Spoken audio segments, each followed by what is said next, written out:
used to play under the waiver, under the waiver. Say you remember how you used to dance when I blew my flute. When we were coming back from school, we bound for tears too. Ajiyaki ganta, ita ce sarauniyata, ai bimbiyata, ɗanɗano na zuciyata. Wanna show her to the world, tell everyone of our love. Our love is here to stay. This love will never part. Another water suna da haske. Bimbiyata seke, soyayya mu har abada. Ko rana da wata suna da haske. Bimbiyata seke, soyayya mu har abada. I love you baby, sarauniya baby. I love you baby, soyayya mu har abada. I love you baby, sarauniya baby. I love you baby, soyayya mu har abada. Assalamu alaikum wa rahmatullahi wa barakatuh. Rabbi shrah li sadri wa yassir li amri wa halul uqdatan min lisani. Jama'a masoyan Baina TV, yau yammacin Laraba kuma mun zo yau za mu yi fira da babban malamin mu Mallam Mujahid Yahuza Oben, wanda an yana tare da mu cikin batun aurayyan mu. Yana son yau ya tada mu kwana kan abinda ake kira aure. Amfanin da yake da shi ma musulmi da mutum ma da bai zan musulmi ba duka baki daya. Shi sa yau ya kamata kowa ya ji an ce an yi duka kaji menene aure, ya ake zamantakewanta. To insha Allah mu duka za mu ji, mu gyara kanmu, mu gudu tare kuma mu tsira tare. Shi sa za mu je cikin hutu kadan na wake-wake za mu komo, amma kamin mu mu komo muna da waɗanda suke taimaka muna. Mun roki gare ku, ko nawa kake da shi, kai da yi kokari ka contribute cikin darasin aure au understanding Islam. Ko 50 Ghana ka aiko, ka yi sadaka. Sadakan nan mutane duniya za su ci amfani. TV ne ba unguwa kada bane. TV kuma ka ce TV, duniya duka na gani. Kowane gari ana gani. Aka je Facebook an gani, Twitter an gani, TikTok an gani, Instagram an gani. Ashe kudin ka kankanin nan ya sai maka lada all over the world. Sai sa ku yi hankuri, ku taimaka cikin batun darasin aure, shi abu ya tafi mu duka mu ji dadi. Abin da ya dame mu malumman nan su zo su ba mu karatu kai mu gyara zamantakewa mu. Sai sa za mu je hutun lokaci kadan na wake-wake kuma za mu komo. Amma Hayat Basic School ita ce wanda ta taimaka muna. Sai sa kowa ya jinjina ma Hayat, kowa ya kai diyan shi Hayat, saboda mu samu kullum muna ga darasin aure. Insha Allah muna tare da ku. Ga number mu 0553 683010, 0553 683010. Za mu zo tare da ku baki daya. Assalamu alaikum wa rahmatullahi wa barakatuh. She mun dawo. Sarauniya baby, I love you baby, soyayya mu har abada. Remember how you used to play under the waiver, under the waiver. Say you remember how you used to dance when I blew my flute. When we were coming back from school, we bound for tears too. Ajiyaki ganta, ita ce sarauniyata, ai bimbiyata, ɗanɗano na zuciyata. Wanna show her to the world, tell everyone of our love. Our love is here to stay. This love will never part. Another water. I'm Zara Zak, and welcome to Hayat Basic and Senior High School. Are you looking for a basic or senior high school that offers affordable quality education that inspires younger generations? Are you interested in a school with boarding facility that caters for the child's intellectual, social, emotional, and physical needs? Hayat Basic and Senior High School is the school you have been waiting for. The school is located at Sasabi off the Oyibi-Dodowa Highway. We offer GES curriculum facilitated by well-trained teachers who ensure that the child-centered approach is used in delivery. We have boarding facilities for children aged 6 and above, with dedicated staff who cater for all their needs while they are in our care. The school has a well-supplied variety of books ranging from the ages of 3 to 16. These include Islamic books, educational games, Arabic books, and much more. This library creates an avenue for students to broaden their minds emotionally, socially, educationally, and much more. Welcome to our mosque. This is where we serve our 5 daily prayers and connect with Allah subhanahu wa ta'ala.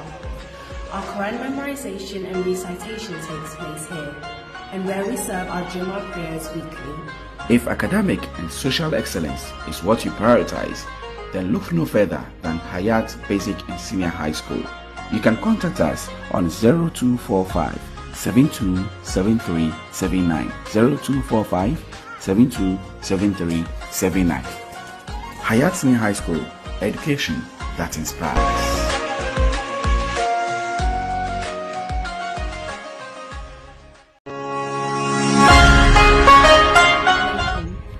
I'm Zara Zak, and welcome to Hayat Basic and Senior High School. Are you looking for a basic or senior high school that offers affordable quality education that inspires younger generations?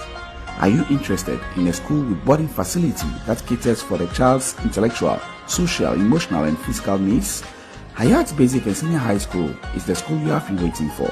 The school is located at Sasabi off the Oyibi-Dodowa Highway. We offer GES curriculum facilitated by well-trained teachers who ensure that the child-centered approach is used in delivery. We have boarding facilities for children aged 6 and above, with dedicated staff who cater for all their needs while they are in our care. The school has a well-supplied variety of books ranging from the ages of 3 to 16. These include Islamic books, educational games, Arabic books, and much more. This library creates an avenue for students to broaden their minds emotionally, socially, educationally, and much more. We're back from school, we're back for this too. Ajiyaki ganta, ita ce sarauniyata, ai, bimbiyata, ɗanɗano na zuciyata. Wanna show her to the world, tell everyone of our love is here to stay.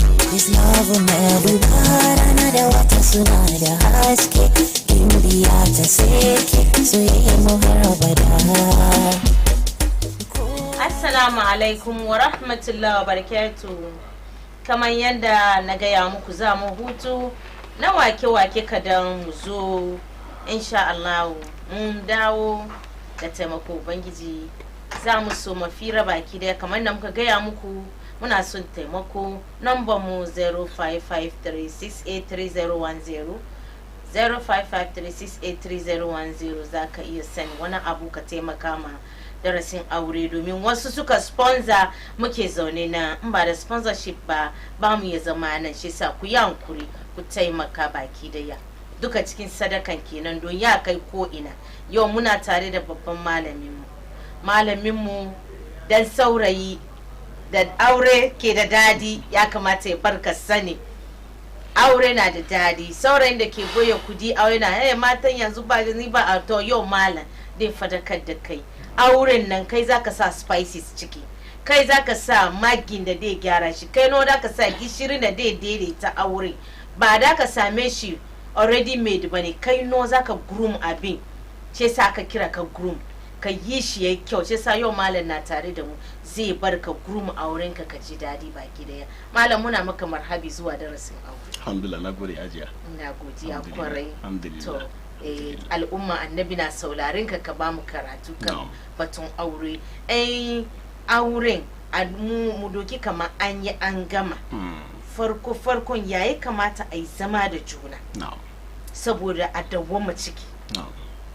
Domin na ga wasu na iya zaman aure domin bai zama platform da ya kwanta aka ba, amma saboda ababen da ya faru gaba yana bari in matsala ya zo ma a iya a maintain a zama ana hangen gaba ma ya yi kyau.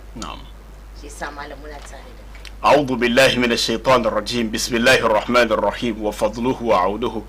To malama na farko dai na gode ma Allah kuma muna salati zuwa ga annabi Muhammad sallam, kuma muna gaida wayanda ke kallon mu a daidai wannan lokaci. Kuma Hajiya Munira na gode miki kwari da wanga gayyata da aka bi.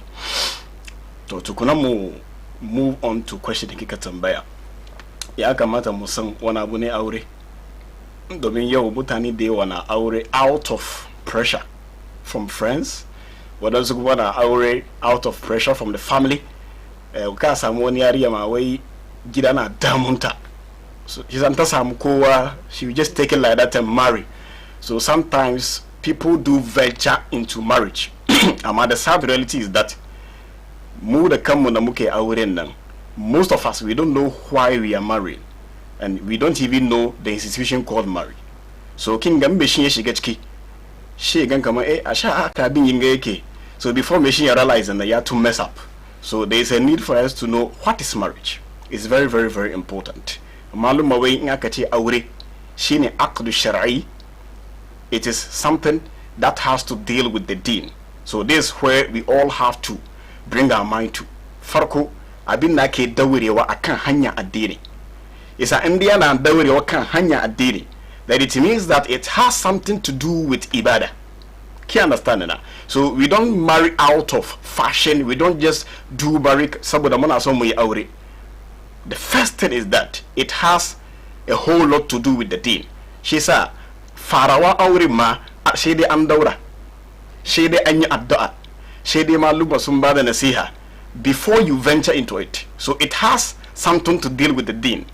And one aspect of the deen that is more important for every Muslim, shi ne ji tsoron Allah. Shi sa kin ga kamar ayoyin da ake karantawa a daura auren, guda ana ce ya ayyuhal ladhina amanu taqullah, guda kuma ya ayyuhan nas. So dukana it is talking about human being, and kin ga kamar farawan duka yana magana about the fear of Allah, aji tsoro Allah, aji tsoro Allah. So it means that the issue of marriage, abin da zai yi rika shi guda shine ji tsoro Allah.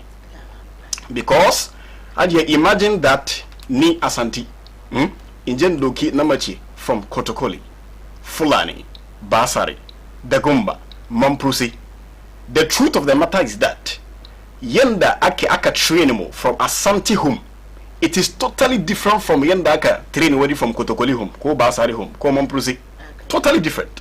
Sisa inda ya zama da kaman ku kun fito two background, da ku zama na cikin inuwa guda under one roof. Wallahi in ba da tsoron Allah ba, you mess up. I'm telling you. Because the upbringing, the training, everything is almost different. It's a ba da tsoron Allah ba, ba da God consciousness coming that whatever that you are doing, Allah is watching you guys in the room. There is nobody there. Your mother is not there, your father is not there, the imam is not there, the chief is not there, nobody is there, but Allah is watching you. So the moment you realize that cikin dakin na Allah na kallon ku biyu duka, you realize that there is a third force that is watching you. So you do whatever that you are supposed to do. Saboda kar kai kuskure zuwa ga wannan Allah. So one of the most important factor in marriage is the fear of Allah. In namiji na jin tsoron Allah, he will treat his wife as expected. In namiji na jin tsoron Allah, she would never and ever hurt the man.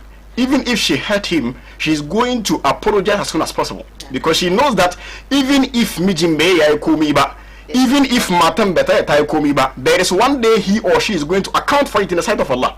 Because he's watching. Excellent. Allah na kallumu. So you try your best to do whatever that you can do to your own capability in the ya kamata kai. Isa na yin ce abin da zai yi spice up aure from the beginning. Shine ku duka kusan kaman Allah is watching you. Whatever that you do, you beat your wife in the room and you come out and pretend as if you're a gentleman. You insult your husband in the room and come out outside and pretend as if you are a nice lady. You even advise people. Allah ya gani. And Allah is going to question you, and you are going to account for what you did. So abin da zai yi rika aure shine mu duka mu ji tsoron Allah. Na mace ta ji tsoron Allah, namiji kuma ya ji tsoron Allah. Mu duka mu yi abin da ya kamata mu yi. We are human and we are bound to err. Mu yi kuskuri. At any point in time, and maybe my afadi, we kullu bin adam khata. So far as you are a human being, you are going to err and you kuskuri. But one of the most important thing is that the moment you err, you have to admit kaman kai kuskuri. Ya kamata ki admit na kuskuri. She ayi jara. wannan ke bar zama ke lafiya. Babanninmu da iyayenmu da suka yi aure almost 30 years nan, do you think they don't fight? Do you think a time come that they won't be angry at each other? It happens. But why and how were they able to stay in one room, in a single room for 30 years? Abin yaraba su shine mutuwa. But today we claim that we are literate. Today we claim that we know our left and right. We don't tolerate something. Mumu sang left and right mu. Ba mu bar kowa ya gwada bada komi. We know what we are supposed to do. But mu ne aure mu bai last. Mu ne aure mu ya lack albarka. Amma iyayen mu farko ma ba kai da ka ji ka bidi na mace ba. Baban ka dai bidi maka. And they were able to cope with each other for almost 30 years. Almost 40 years. In one room. But today we claim that mumu ka san abin da ke da kyau. Baban ka mai ce kai ka aure na mace gaba, you think it's an old thing. Yanzu why yanzu yanzu why kai da ka gwada mini wasu. So already he has somebody he want to marry. Amma farko na it wasn't like that. There was fear of Allah in the marriage. And because of the fear of Allah da aka samu cikin auren kuma ya bar yaran da suka fito cikin aure sun yi albarka. I'm telling you. You see somebody and you go to his house or his home, see his mother and see his father, you will never wonder that the person is prospering. In Kaduba yenda baban shi da mama shi suke, it has reflected on his life. That's why he's prospering. I'm telling you. So aje inde kin tambaya farko, what are we supposed to do? From the beginning of the marriage is to attain God consciousness. Ya kamata mu ji tsoro Allah. We should fear Allah and treat mata takin mu kamar yanda ya kamata. Mu ji tsoro Allah, mu bi ainihin ya sunan shi, we should treat our husband as it's supposed to be. If not, one day mun yi haji, mun yi sallah, mun yi zakah, but because of marriage we will lack something on the day of judgment. I'm telling you, especially the men. I'm telling you, especially the men. Ranan Kiyama, most of the men won't get Jannah because of marriage. I'm telling you, there are some women who also, face the same faith, but mafi yawa wayanda suke cuta cikin aure shine maza. Muna damu matan too much, and it's very serious. So malama, abin ya kamata mu duka mu sani shine the constitution of marriage farawa ne shine aqd shar'i. It has something to do with the deen. Waye kawo addini? Allah. Do you understand? And it is because of the deen, that is why you are together. Anybody who is together with somebody in a room that addini bai bada hanya ba, it is illegal. Can you understand na? That is why wani bai aure na mace ba, inda kawo shi gida shi yana tell kona shi ya shiga cikin gida ya solve ko ba shi na tukuna ya yi lungu ya kawo na mace cikin daki. What about if he marries?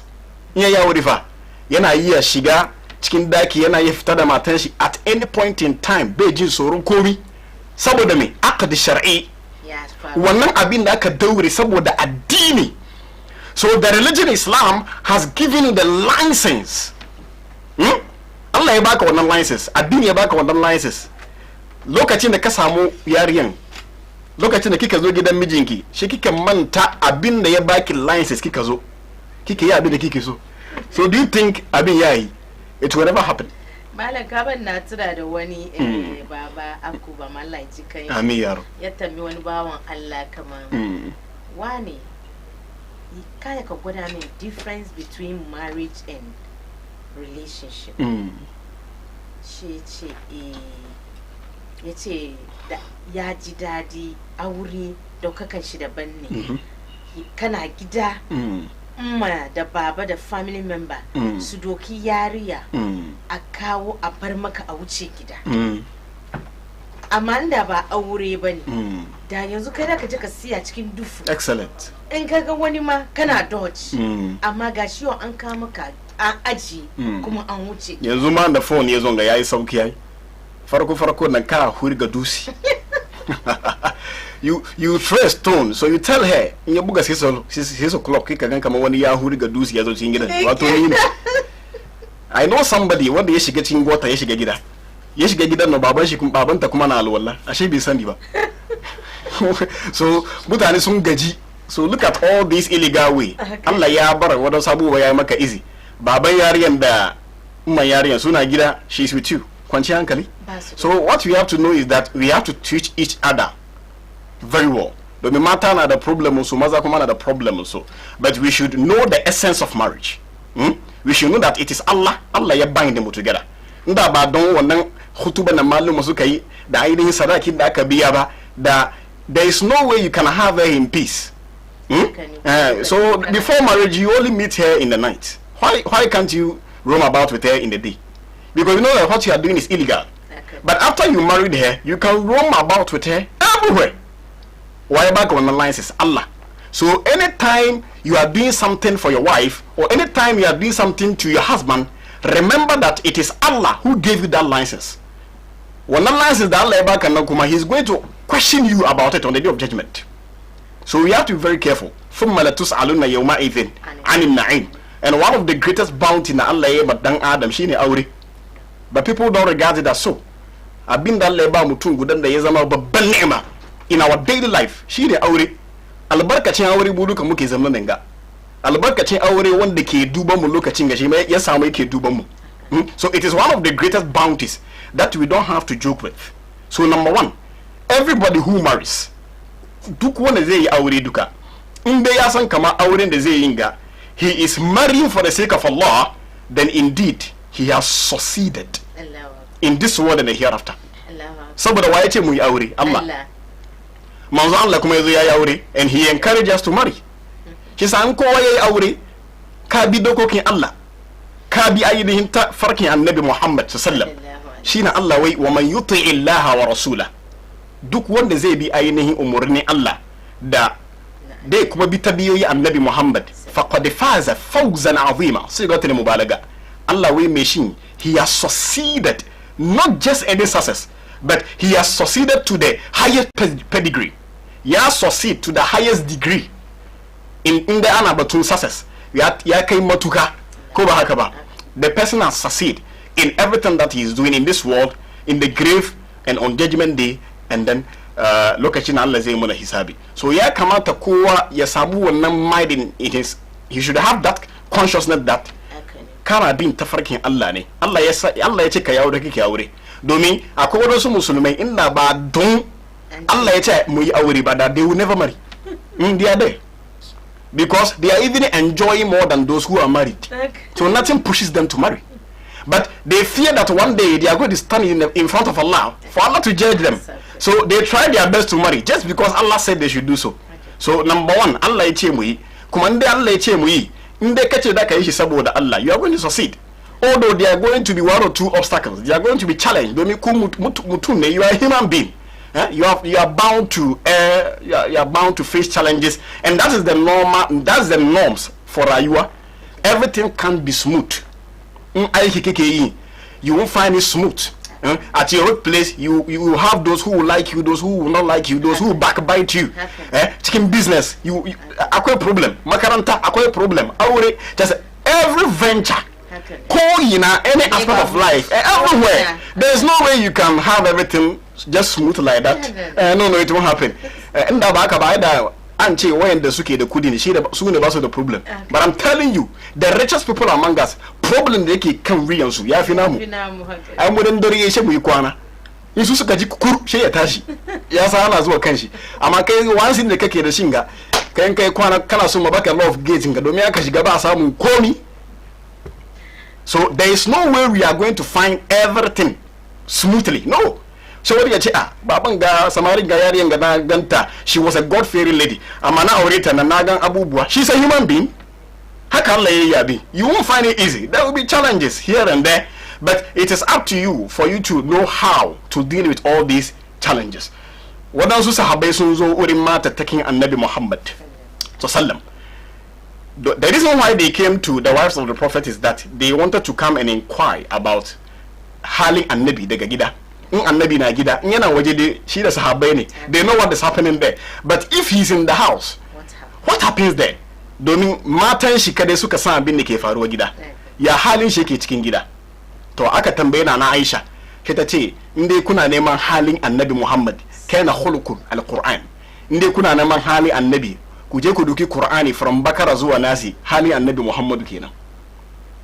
Wannan sahabbai kuma suka tambaya muna so mu gan what is wana ba annabi ke yi gida saboda ma mu yi mu kwaikwayo she mata annabi suka ce annabi yana gida yana tahajjudi yana nafilfili yana azumi wato yana ibada shi suka ce annabin da Allah ya gafarta masa zunuban da yayi wanda ya wuce da wanda zai kuma yi ma li yaghfira laka Allahu ma taqaddama min dhanbika wa ma ta'akhkhar Allah wai ya gafarta masa zunuban da yayin da ya wuce da wanda zai yi and this same person da aka gafarta masa zunubansa yana tahajjud na Aisha wai annabi na iya tashi cikin dare yana tahajjud hatta ta tafakhkhar qadama har kafan annabi ya kumbura saboda sananin sayawa to in dai annabin da Allah ya gafarta masa haka halin shi yake to mu ma ta yau ni ma na yi sallah kowane daddare I'm going to be praying tahajjud forever and ever I won't stop in dai annabi ma da Allah ya gafarta masa yana tahajjud to ni da ba gafarta min ba to kullum I'm going to perform tahajjud in the night guda kuma yace ana asumu dahr wala after ni ma na yi azumi da hoyya I won't eat saboda annabi yana yi guda kuma yace ana atazilin nisa fala tazawwaj abada ni ma na jajigina wurin mata ban aure in samu concentration ina ibada na kar wani zai dame ni chop money da light bill ko wani zai dame ni da school fees so ashe suke wannan magana na annabi ya ji yana cikin daki ya ji faja annabi sha annabi Muhammad sallallahu alaihi wasallam sha annabi yace antumul ladina kultum kaza wa kaza kai kace kaza kai kace kaza kai kace baka kullum ka tashi cikin dare kana ta tahajjudi kai ma kace da ka yi azumi kullum baka ci abinci kai ma kace baka mata saboda baka auren mata saboda ka ji ne annabi ina sananin ibada sha annabi ya gaya musu kaman wallahi annabi wai yana rantsuwa da Allah inni la akhshakumullah wa atqakum bi annabi wai ni nafi ku tsoron Allah ni nafi ku sanin da Allah ni nafi ku sanin wane ne Allah amma ni annabi yakan wani lokaci asumu wa aftir ina azumi wani lokaci ina ci abinci wa usalli wa arqut yakan wani lokaci kuma ina tashi cikin dare ina ibada amma yakan wani lokaci kuma ina kwana wa atazawwaju nisa kuma ni annabi na yi aure akan haka faman ragiba an sunnati falaysa minni duk wanda zai ce saboda ya je annabi na sananin ibada shi bai aure to ba shi tare da ni. Do you understand? So look at inda annabi ya kai dubayin da Allah ya yi annabi dubayin da annabi ya yi rayuwa da matattakinsa dubayin da annabi ya bada targhib ya bada motivation to marry. It means that aure ya zama very very important. It has an impact in the life of human. That is why annabi ya ji wannan ya fito ya ce no bari zo in ba su ansa domin saboda sun ji ne annabi ina ibadar nan so su ma da su fara su yi abin da ya zama abnormal annabi zai ce no in kan lokaci ku yi tahajjud ku yi kwana ku yi azumi ku ci abinci kuma ku yi aure kar ku ce saboda ibada ba ku aure ana kira wannan abu at-tabattul aka ce at-tabattul shine wanda zai ce shi saboda ibada shi bai aure saboda ya samu concentration yayi aure to wannan abu bai da kyau cikin addinin musulunci. Imam Ahmad bin Hanbal wai laysat al-azuba min amri al-islam min shay faman da'aka ila ghairi tazawuji faqad da'aka ila ghairi al-islam. Imam Ahmad bin Hanbal wai duk wanda zai maka nasiha ya ce kar ka yi aure ko kuwa ya ce shi bai aure saboda yana so ya samu concentration yayi ibada wai wannan abu ba shi cikin musulunci. It is out of the boundaries of Islam. You should never say because of ibada you won't marry. Kai baka ibada more than annabi amma annabi ya yi aure to na'am ustaz mutane da wasu ayi kuma muna da sako kuma muna so mu je hutun lokaci yasa zamu kirya sako su shan mu samu mu je hutu mu kuma baki daya Abdul Aziz assalamu alaikum Masoud Abubakar assalamu alaikum ya shay assalamu alaikum I'm Adams and I'm very worried about this lady who always claim she isn't going to marry anyone poor because she's from a poor home. She wants to marry anyone rich, no matter how he's going to treat her. Assalamu alaikum. Thank you for your informative program. May Allah reward you. Amen. Personally, I think our ulamas need to revise their notes when legalizing the marriage and stop the popular saying the blessings of marriage are children. It is killing a lot of marriages. Indeed. Abu Dolo Nima. Is it true marriage is sweet too? But sometimes it's not sweet if love is not in the marriage. Assalamu alaikum, Mallam. I'm Muniratu. I really love your teaching. I'm so desperate to marry, so help me in prayers. Tari Abdul, Jazakumullah khairan bra. And Fidos Ibrahim, it's not easy. Sometimes you marry your enemy and you will never know. Me, Allah make it easy for us. Watching live from New Renand. Jazakumullahu khairan from Royal G. So, Shay, muna so mu je hutu lokaci ni ma ni da kaina ina da question. Amma muga komo insha Allah. Alright. Sheikh tambaya. Alright. Jama'a za mu je mu huta kadan waye masu kasuwancin mu suna tare da mu. Za mu yi musu advert kamar da giya mu ku zo ku taimaka mu darasin aure. Shi yasa za mu komo baki dai. Assalamu alaikum. Saronia baby, I love you baby. So yeah, more abada. I love you baby. Saronia baby, I love you baby. So yeah, more abada. So you remember how you used to play. I'm Zara Zak, and welcome to Hayat Basic and Senior High School. Are you looking for a basic or senior high school that offers affordable quality education that inspires younger generations? Are you interested in a school with boarding facility that caters for the child's intellectual, social, emotional, and physical needs? Hayat Basic and Senior High School is the school you have been waiting for. The school is located at Sasabi off the Oyibi-Dodowa Highway. We offer GES curriculum facilitated by well-trained teachers who ensure that the child-centered approach is used in delivery.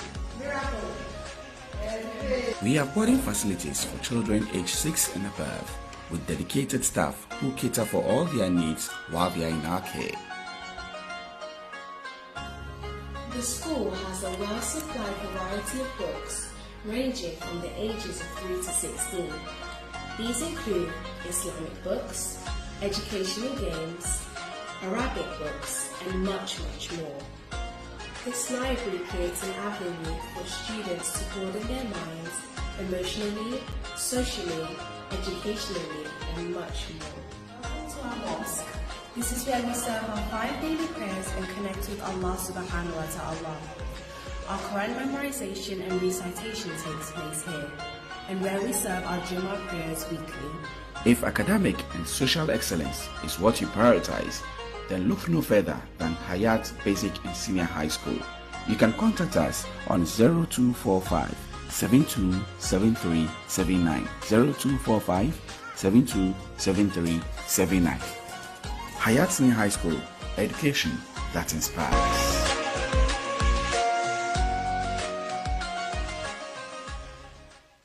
Used to play under the waiver, under the waiver.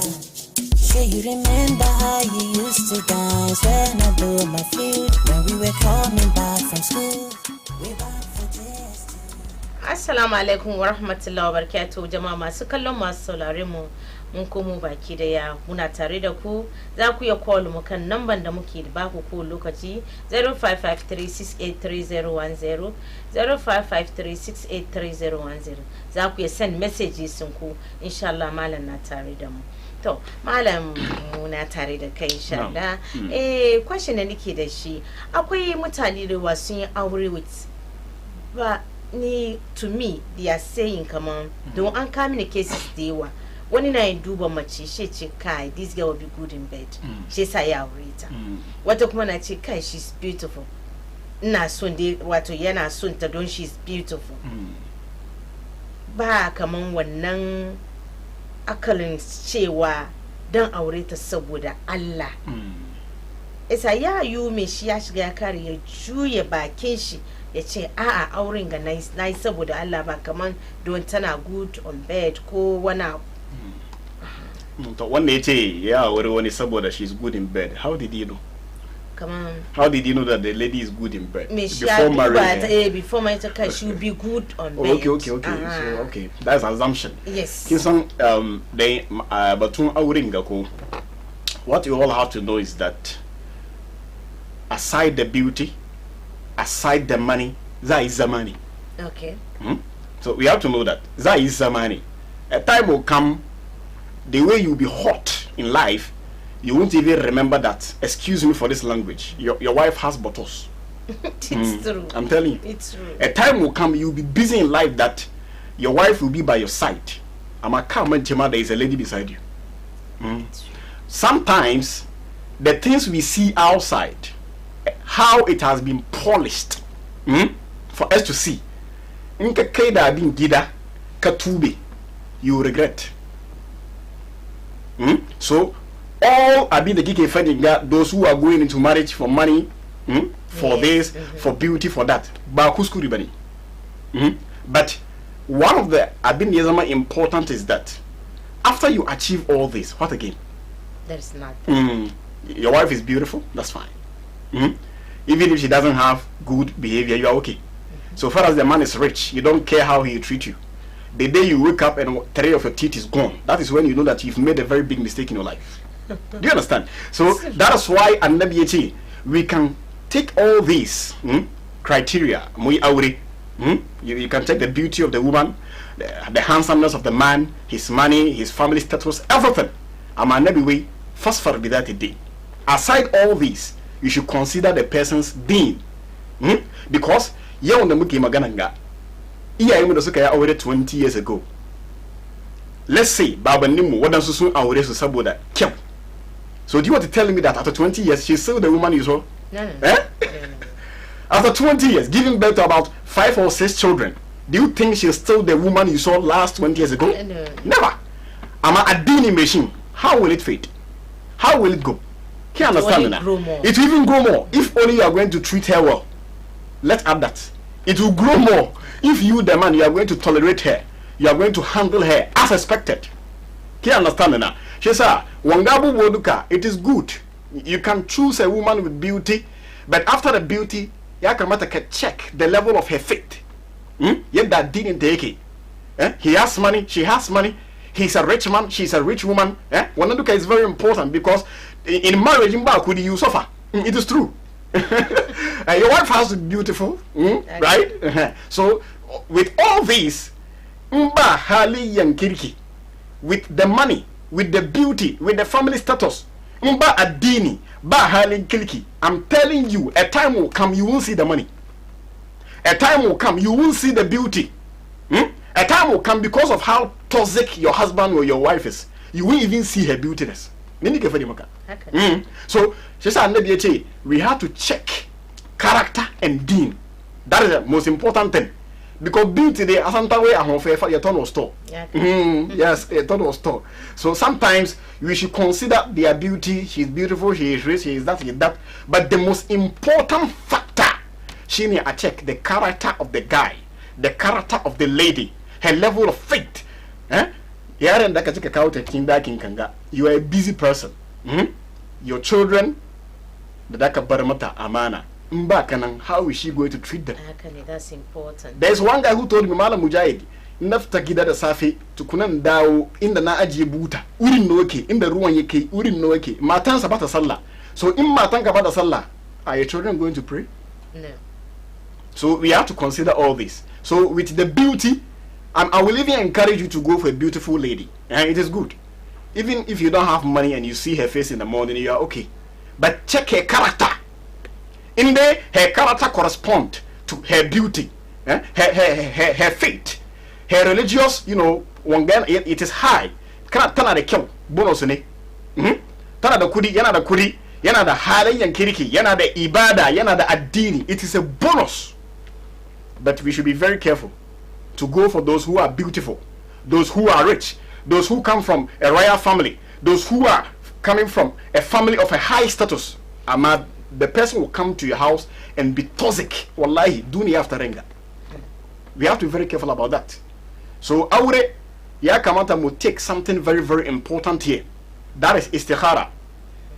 Mata da maza da yawa, yaga yariya nan kaman hauka. Excuse my language. Kamana turanci ne. Before you realize, ya aure ta, before you realize she has accepted for him to marry her. And before that farka na shata gan kama, oh, ina na kawo kai nan ga. Just because we didn't seek Allah's guide. That is the problem of the Ummah today. We think we can do everything according to Han Kalimu. We think we can do everything according to our literacy level. You have the PhD, you have the degree, so you can't tell me the person will belittle the Quran just because of his degree, because of his PhD. My friend, we have to be very careful. Especially those who do I know my right, I know my right. Kana musu magana basu ji. So before you realize, kasa kanka chicken wuta. And maybe whatever that we are going to do in life, awure zamu yine, tafsir zamu yine, aiki zamu bude, whatever that we want to do, we should seek Allah's guide by doing istikhara. No. We should do istikhara. And the fact that you are doing istikhara doesn't mean you won't get somebody who is bad. Sometimes what don't someone Allah ya test mu da aure, mu ma jarabta mu kenan. It is there. Yana Allah ya yi ma wani jarabta da mata, Allah ya yi ma wani jarabta da kudi, wani kuma jarabta shi shine aure. I'm telling you. Mallam Daurawa, when you fitina, you keep on doing nafila. I'm telling you. So you have advantage of praying. I'm telling you. I know an imam who went to pray chicken ruku yeche menamiki. Chicken ruku. Instead of yeche subhana rabbiyal azim, we menamiki. So we should be very careful. Ya kamata we very careful when bringing some people in our homes. Domin inga kawo yariyan ko kuwa kika je gidan namijin, it is up to you and your husband and your creator. He can kill you. I'm telling you. She can kill you, she can harm you. Okay. So before you venture into such wangana ya kamata kai very, very careful. Seek the guidance of Allah by doing istikhara. Allahumma inni astakhiruka bi ilmik wa astaqdiruka bi qudratik. Till the end. Pray to Allah. Tell the guy, tell the lady, tabaka lokichi kadang, for you to pray. Although she is beautiful, although she has good character, although she is into Islam, she has the deen, she has all what it takes for you to marry her. Still tell him to exercise patience. Ki adua. In the yana sonki. Son kirki, he'll wait. Nini ke gaya miki. Namiji neke sun namating. Kwarai in 1 year maya jira. I saw a message on social media. The wadi game wani yari yana sunta. Shi yarin tachi. Yanzu na school. 2025. Rana kaza. Chat me. Wallahi abokin at the same time he chatted the lady. He waited for 4 years and chatted the lady. So in the machine na sonka. In the tana sonki. Son kirki. Kokuwa son gaskiya. The person will wait. Go and talk to your creator. Allah ga abin da na samu. Ka taimake ni. In dai abin ya, it will help me. Let me know. We don't do istikhara, we don't pray. That is why our muke mutua. We marry and 3 months time you see the lady is in the house. You marry 1 year, 2 years. Yezuma ya jima 2-3 years. Tazo gida. Why? Did you go for vacation? It is marriage. Marriage is a lifetime thing. Marriage ba je azo. No, you go and stay with your husband, with your wife. I been the separating kushini mutua. That is what we came to see. I been muka zo muka gani kenan. Iyaye mu. I been the day raba sakani su shine mutua. But why are we yau muna zuwa aure 2-3 years mu kuma dawo gida? Why? There's a problem somewhere. Okay. Between us and our creator. Ya kamata mujara. Yau ba soro Allah kuma. There's somebody who is marrying somebody because he thinks that be jima wa alaji na ya mutu. To samu property. So imagine going into marriage with such mindset. How? It won't work. You understand? So ya kamata mu be very, very careful. Let's understand this thing very well. Zama mutani beauty dahi gudaba easy bani. It is not an easy task. So ya kamata the youth of today, the muda mu awure when suka yi awure da su kuma kara, we have to be very careful. Because awure is not a joke. I'm telling you. Shai an aiko muna da sako da yawa ce assalamu alaikum Mallam I'm Muhammad from Amasaman. Can I marry a woman who is Christian and bring her into Islam? In fact, I'm enjoying the program. You should bring her to Islam before you marry her. Okay. Do you get it? You shouldn't marry her before you bring her to Islam. Okay. You should bring her to Islam before you marry her. So that is the best. No. And she shouldn't be a Muslim because of your marriage. It should be like she wants to be a Muslim for Allah's sake. If not, you collapse. She'll go back because she came into Islam because of you, and she has lost you. I know a lady who converted to Islam and married a guy. The guy is dead today. So we should be very careful when bringing them. We should make sure that they are coming to Islam not because of you, because if you are no more, they will stop. They will mislead them. So we have to be very careful when bringing them. We should make sure that they are coming to Islam for the sake of Allah with sincerity. Ba saboda auren ka ba, ba saboda auren ki ba. Dai zo cikin addini saboda yana son addini ne ba saboda ki ba. If not, the moment he loses you or the moment he gets what he wants from you, he will stop. Wallahi imam kai magana akwai wata bayo Allah daga Fulawo wato ta musulunta ce wanda zai aure ta bai aure ta ba amma bata bar musulunci ba ta rika musulunci har wani yazo ya aure ta ina magana ga Allah ya karbi ranta Allah ya cikanta amin ya rab amin ya rab so we should be very careful kan wannan area bringing somebody aure shi especially na mata nan dangerous ne in kika kawo namiji from Christianity kika aure shi namiji ke da upper hand cikin aure shi yasa in ba ki careful ba ki tar da shi mai tashi yi sallah su ba because shi ke baki chop money so we have to be very careful on that. Yeah.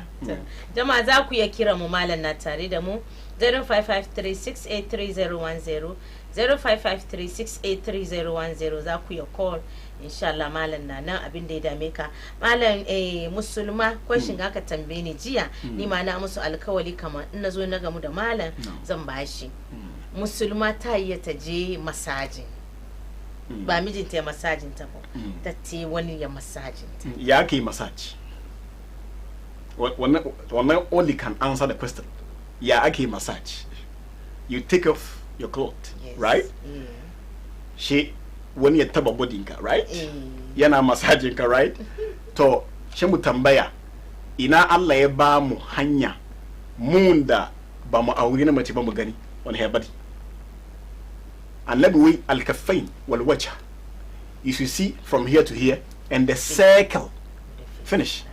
So imagine a lady going to massage chiri like she has gone out from the one boundary that Allah bata from covering from here to here, from here to here, from here to here.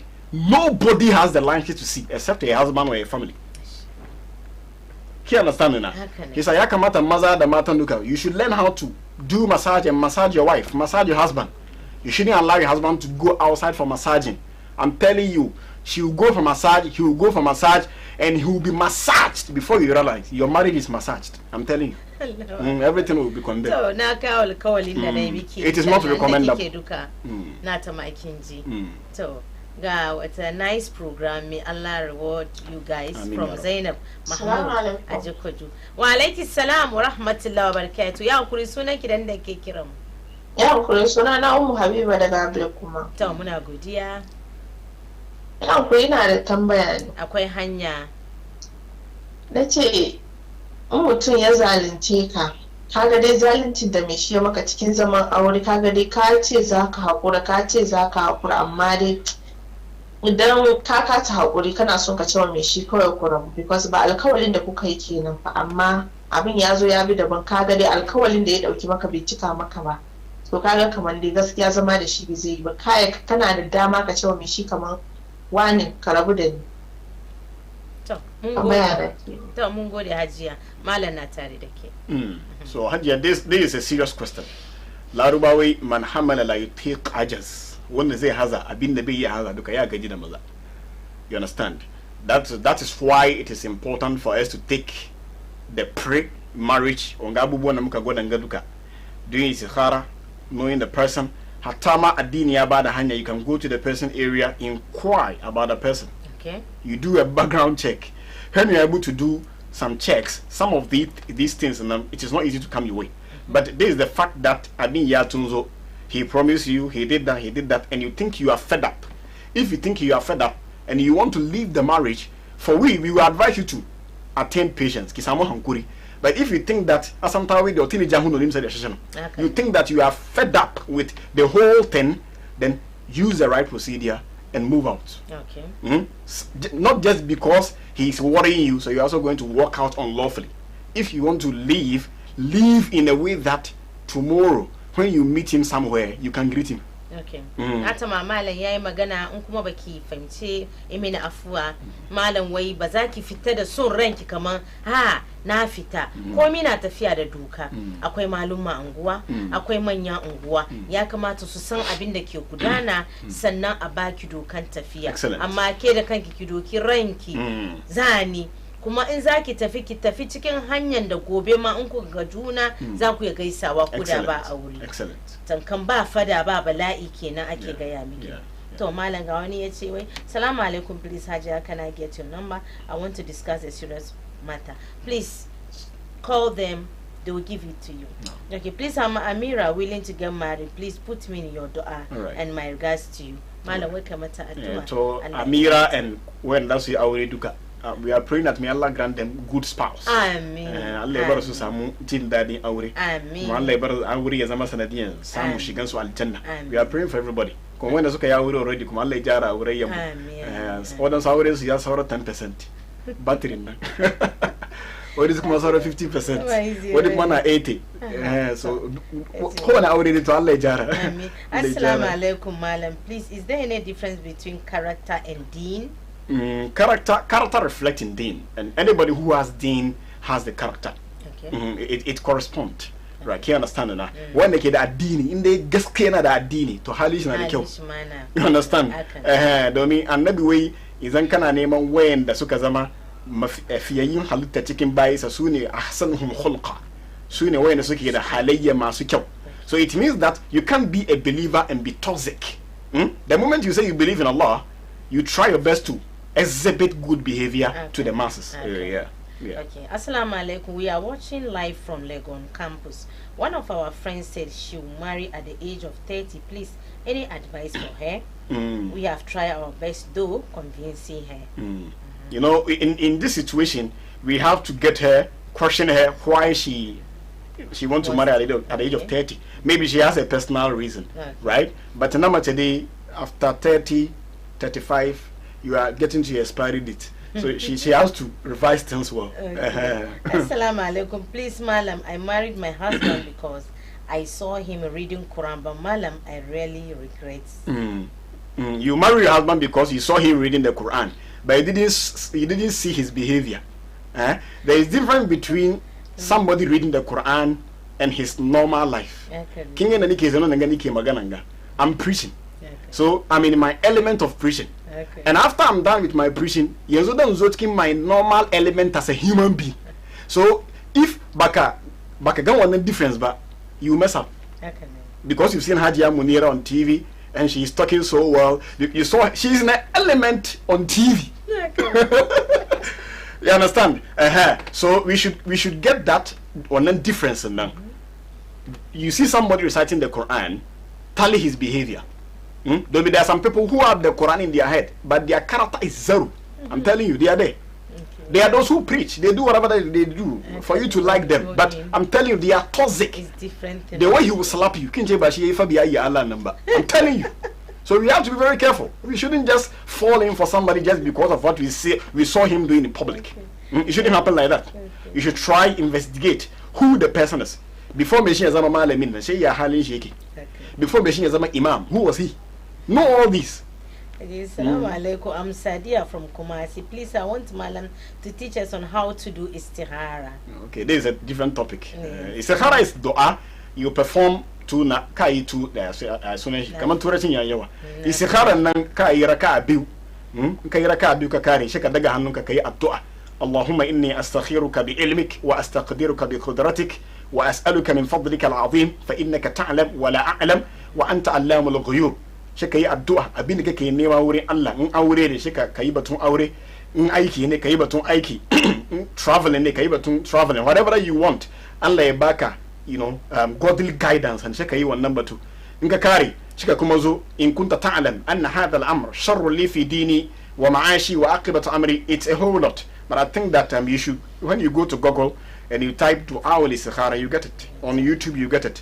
You know how to do it more. When Chari Abdul, you can marry a woman because of her beauty, her wealth, or her family lineage. But the best is to marry a woman with deen. Excellent. So your daughter will have a role model, and your son will know what to look for in a woman when he is a man.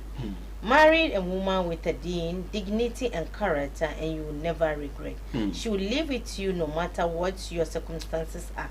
Even if you are poor, provided that you are a man with character, religion, and dignity. Hi, I'm loving the program, but I don't understand Hausa. But today we spoke a lot of English. Salam alaikum, I'm Sadia. Salam alaikum, good evening. Please, my name is Mariam from Dodua. I have been married for 7 years, but 3 years now, my husband doesn't have sex with me. No food, no money, no communication, nothing else, and I'm tired of sitting. I told my parents, they are telling me to be patient. So is the marriage still? I'm still young, 28 years. you know, in such situation, there's a proverb that wherever you see smoke, there is fire under. Okay. What happened? You make one decision not to have sex with you again. Was it the same as Kukafara Awure? She be have sex. In the end, I have sex with you from beginning. Then what happened? When we look at someone now, then we can solve the issue amicably. Okay, so you can get Mallam's number and call. He knows why 3 years now they have sex with you. You understand? So we have to know that. Then from there we can solve this issue amicably. Okay. May Allah make it Kira Mallam ki aka mai credit. Do me be a counseling ki aka nan she say ki kira shi. Okay, I'm Amina from Tema. Why some of us will pray for so many years but still no answer? But everyone knows how decent you are, how prayerful and respectful you are. Okay, Assalamu alaikum wa rahmatullahi wa barakatuh. Wa alaikum salam wa rahmatullahi wa barakatuh. Ya kuri suna ka da kake kira. Ya kuri suna na Abubakar daga Santo. To muna godiya. Ya kuri na son gani bambanci ya yi kiran shi istiharan nan ya ake yin shi kuma ya daka gani kamar wanga tafi dace da ka aure ta ko kuwa wanga ya fi dace ka aure shi. Okay, me ke gwada ansan istiharan ka.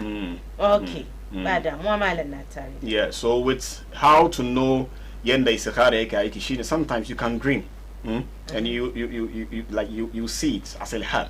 Sometimes to cast some money natural instinct in you before you realize the person is gone. You understand? Sometimes you will have a feeling that I'm working a bit helpful. Sometimes you sleep, you see it in your dream. Maybe there's something the person will do something to harm you. Yeah, you wanna, but you just have an information that this is how it is. So it comes from different dimensions. Yeah. But after you are done with the dua, you should expect the answer from. Sometimes after you are done with the istikhara, the person will start acting so strangely to the extent that you know that this is not my wife. The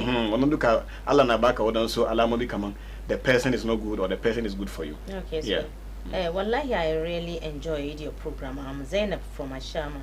May Allah bless us with the right spouse. May Allah continue rewarding you, Mallam. Okay, Mallam Salam Aisha from Kotoku. How do you deal with a husband who knows everything about the teaching of Islam? He is also learned about the Islam. Whenever it's time for prayer of Fajr, he sleeps till the morning. He tells you, don't try to wake me up. Madam, what you have to know is that there is difference between knowledge and special power.